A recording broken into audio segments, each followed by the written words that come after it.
Marc Short, thank you so much for taking the time to join me today. Ben, thanks for having me today.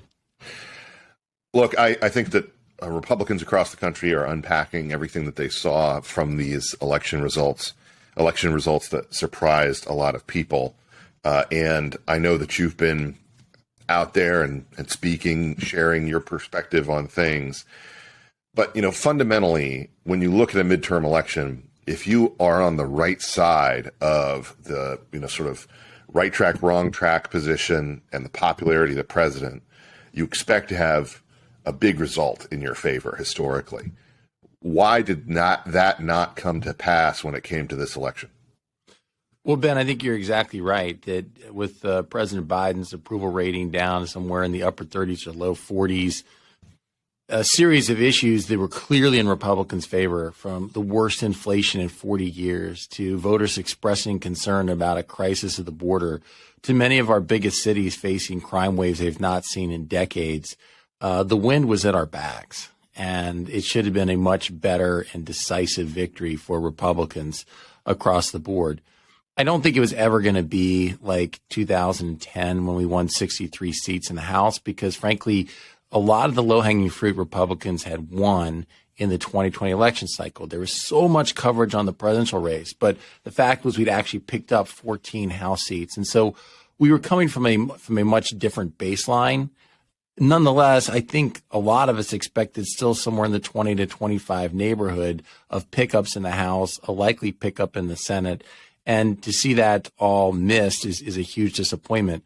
I think the clearest explanation that I can come to for you, Ben, is that the Republicans actually did turn out. The turnout is actually a +3 Republican versus Democrat on Election Day. Republicans turn out in higher numbers across the country. So you've seen raw vote tallies, about 5.5 million more votes to Republican candidates.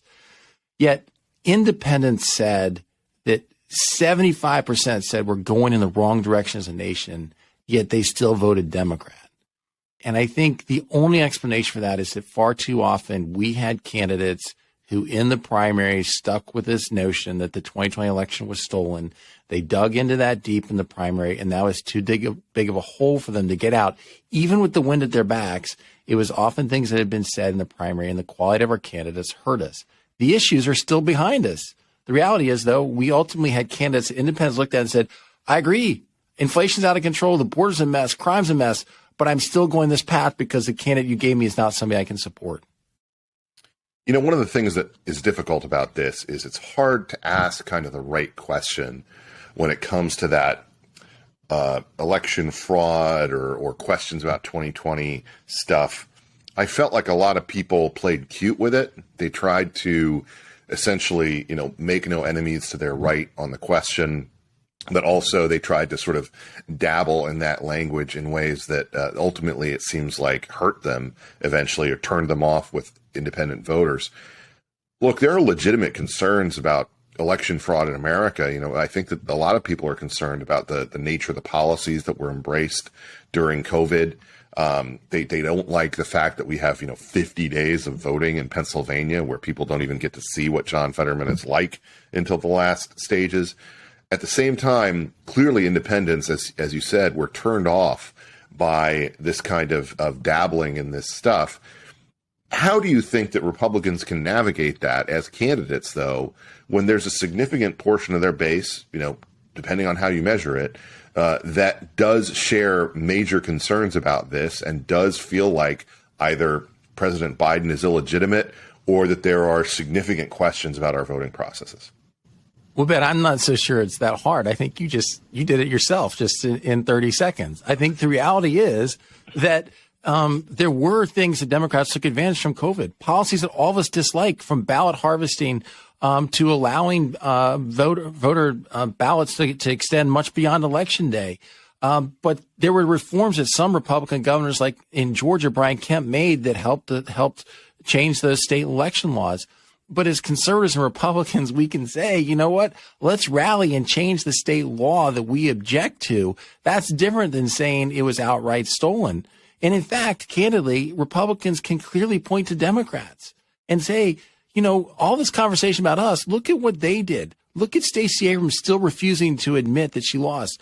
Look at Hillary Clinton saying the election was stolen. Look at the fact that this whole January 6th committee, you've had 35 House Democrats in the last 3 times Republicans have won presidential elections, in Bush Cheney and in Trump Pence, who voted against certification, including the chairman of the January 6th committee. There's plenty of examples of Democrats doing this, but instead, Republicans, instead of saying, look, they're the ones that claim election theft, we can sit here on principle and say that here are the ways we should be changing state laws. But instead, as you said, we ended up taking the bait and basically echoing language that the left has used and saying the election was stolen. You had to deal with a number of different factors when it came to the post-election environment. And, some of this is in, obviously, Vice President Pence's book about the types of things that were attempted and the people who were pushing for him to take a different approach. I'm curious about what your response was to that, if you felt like personally you were being put in a position that you never thought you would have to navigate in politics, and how much that really weighed on you in the moment when there were all these people, ostensibly on your side of the political aisle who were pressuring you to do something or to force the vice president to do something that you believed was wrong to do.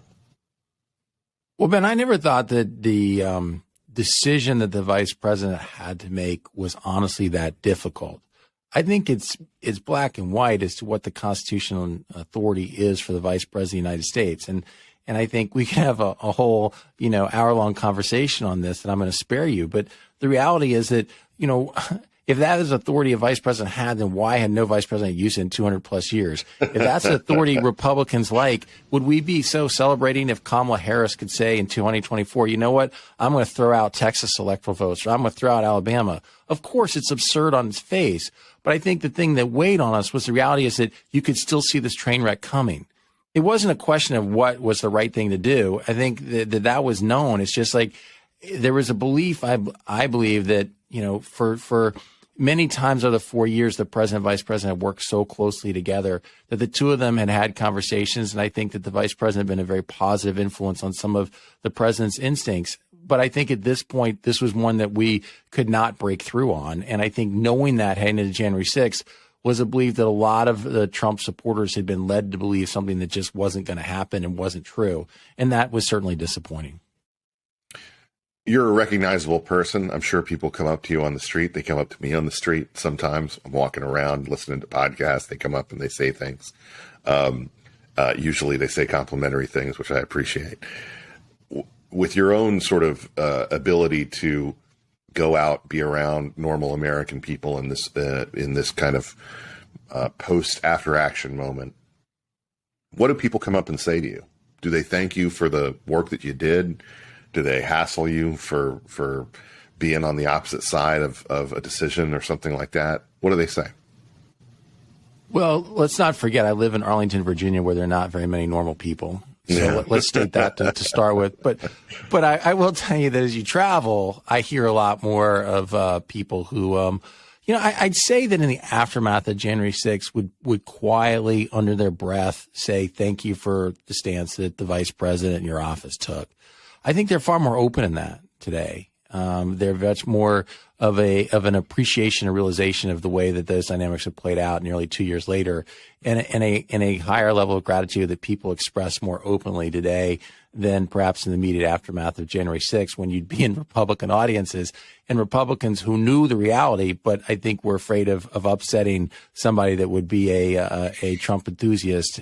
Today, it's just a little bit of a different reaction, and I hate that, Ben, because I think the reality is that, for 4 years, the vice president and vice president worked really closely together. My first 2 years was working directly for the president as head of legislative affairs. And I'm incredibly proud of the tax relief and the judges that we got confirmed and the record, not just those first 2 years, but the first 4 years. I mean, it's incredibly proud of that. And I just think it was a tragic and unfortunate, way for the administration to end. One of the things that's happening now, obviously, is that people have their long knives out for various, people that they blame for this result. The outcome, whether it's, people are blaming candidates and then blaming Trump, or they're blaming money expenditures and then blaming McConnell or Rick Scott, things like that. Who do you actually think, if there is anyone, bears the most blame for this situation that Republicans are currently in, not having maximized what looked to be like a very positive election for all the reasons that you stated before? Do you think that there's one person to blame here, or do you think it's more of a systemic failure on the part of the Republican Party to offer an alternative agenda that people really believed in? Ben, I do think that in the Vice President, with our Advancing American Freedom, we put out a freedom agenda last year that we're very proud of and stood behind. And I think that the Vice President always said that he's cited the biblical verse that where there is no vision, the people perish. And I think it's important for us to have a positive agenda. I don't think you can simply be just against things. I think you have to be for things. And I think that that's a fair critique of what happened. Having said that, I'm less inclined to look to point blame at any one person. I'd say it's a broader systemic failure in that all of our leadership and our party, I think, was unwilling to address head on the aftermath of January 6th and provide a constructive conversation that says, look, here's the challenging of ballot harvesting and what it creates as a problem for potential fraud. Here's the problem of Wisconsin changing election laws in ways that allow you no longer to have to say, here's the explanation for why I couldn't vote in person. Here's the challenge of saying we're going to waive signature matching, say we don't have to do that anymore. And here's a constructive way to change it in the states. But I think by embracing some of the more conspiratorial rhetoric, I think it disadvantaged us with many voters. I think the reality, Ben, is that people were saying that because they were afraid of getting backlash from President Trump. And I think that when you're in a leadership position like that, that's what's called on from leaders, is to stand up and say, here's the truth of what happened. Let's move forward and saying we're going to be the party that stands for truth. We're going to fix election reform, but we're also going to fix inflation. We're also going to fix crime, and we're also going to fix the crisis of the border. Vice President Pence is respected for a lot of reasons. He's respected as a deeply a Christian man, a man of faith. He's respected as being a straight shooter. He's respected for the work that he's done for the Republican Party. And yet, after January 6th, I'm sure you've seen that same Real Clear Politics average number where it's just the number drops by like 30 points in terms of Republican approval for him. He's obviously someone who's openly considered as being a likely candidate in 2024. What do you think of the vice president? What his greatest attributes are, and the challenges that he would have to overcome in convincing a party that, perhaps soured on him to a degree, or, blames him, perhaps, in my view, unfairly, for things, that he's actually the kind of leadership that they need to navigate this moment and into the future? Well, Ben, I think that Mike has always been a standard bearer for conservatism. And when I first began working for him in the 2008 to 2010 election cycle, he was elected into Republican leadership specifically because of his stands against the Bush administration during those first years, 2000 to 2008. And what I mean by that is there's a very small number of House Republicans you can count probably on one hand who actually voted against No Child Left Behind and the expansion of the education department, who voted against the Wall Street bailout and TARP, who voted against the Republican priority of expansion of entitlements in Medicare Part D, who voted against cash for clunkers. And when the party was going a different direction— Speaking my language, Mark. Well, as the party was going a different direction, he was the standard bearer who said, no, we're going adrift. This isn't what conservatism is. And I think, Ben, that's the same thing that happened from a very different perspective in 2020, when there were some who said that we should be doing this for a power grab, when he was saying, no, this is what the Constitution requires of us as conservatives. As limited government conservatives, our founders had a very limited role, the federal role. They wanted elections run in the states for a very specific reason. They trusted the states, whereas if it was run and federalized in D.C., it would be easier to abuse the system. And they actually were more concerned about British interference in our elections at the time. Mm-hmm. But as limited government conservatives, we have to be consistent. And I think that's what Mike Pence has always been. And, I think that he took an approach, Ben, that was like, I've been in the public eye heavily for the last 4 years. It's appropriate to step back. And I think as you see his book launching this week, you're going to see him resurface in a much more public way. So I kind of dismiss whatever some of those numbers are as to where he ranks, because in some individual polling that we've seen in individual states, the reason he was so attractive on the campaign stump this cycle was because they're like, you actually unify the different factions of our party. From all different parts of our party, it's like there's a common admiration for him. And so I think that you're just going to see that trend continue in the next year, 2 years ahead. Well, I mean, it seems to me that, if the lesson coming out of this election cycle is that people like a more populist form of conservatism, which I think, you clearly see in the results in a lot of these different state level races, whether it's Florida or whether it's Nevada, somebody like Joe Lombardo winning, this is a more populist conservatism, but they also seem to generally want real confidence in the person. Confidence that they're not going to be a chaotic force, that they're not going to be a sideshow. There's someone, like Governor DeSantis who can, build a bridge in 3 days and handle a response to a hurricane and that kind of thing. In this particular time, what do you think that Republicans should take as a lesson about the need for that kind of presence on the campaign trail, as opposed to a populism that's driven by celebrity or by being media figures or something like that? Well, I'd say back in 2016, a lot of the former vice president's closest allies advised him not to join the ticket. But I think because he was there in the Midwest, he could see the connection that Donald Trump had with so many voters in Michigan and in Ohio and in Pennsylvania and in Wisconsin. And it was alive in Indiana as well. And so I probably believe that the populism that Donald Trump has brought in is a positive influence. We as a party should embrace it and expand our party. But I'd also turn you to a speech the vice president recently gave at the Heritage Foundation, where he cautioned that sort of siren song of populism, unmoored from conservative principles, is our danger. So we should embrace the addition that populist brings, whether or not it's on issues of trade, issues of the border, issues of how we should be handling China. But we need to make sure that our conservative movement doesn't get led astray from that attraction and instead stays moored in our conservative principles that have been long held. That's a risk, because I have seen as well some of our conservative flagship institutions that have, I think, become so attracted by the populist approach have actually drifted away from the principles that they've held for decades. Mm-hmm. Well, I mean, populism is meant to modify the conservatism. It's meant to sort of rejigger the priority list, where you raise China up, you raise the border issues up, as opposed to necessarily changing what the conservative answer is. Because I don't think that there were a lot of conservatives out there. Maybe back in the 90s, there were some free market conservatives who thought that most favored nation status would result in a different China. It didn't take very long for us to learn that that was not the case. And certainly in recent years, that has clearly not been the case.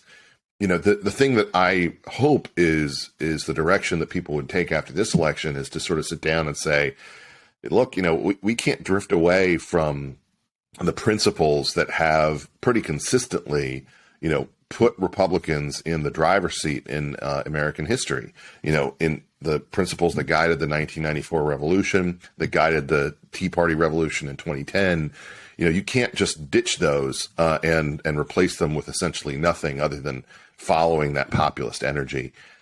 How do we actually get back to the point where that is what is guiding us, as opposed to necessarily just chasing whatever the flavor of the day is on social media and the like, the priorities of people that don't seem to be, as you said, connected to that guiding light of conservatism? I'll keep preaching it, Ben. I agree with everything you said. And I sadly think sometimes what's really needed to help bring you back again to that standard bearer is candidly sometimes losing. Mm-hmm. And I think losing elections you shouldn't lose.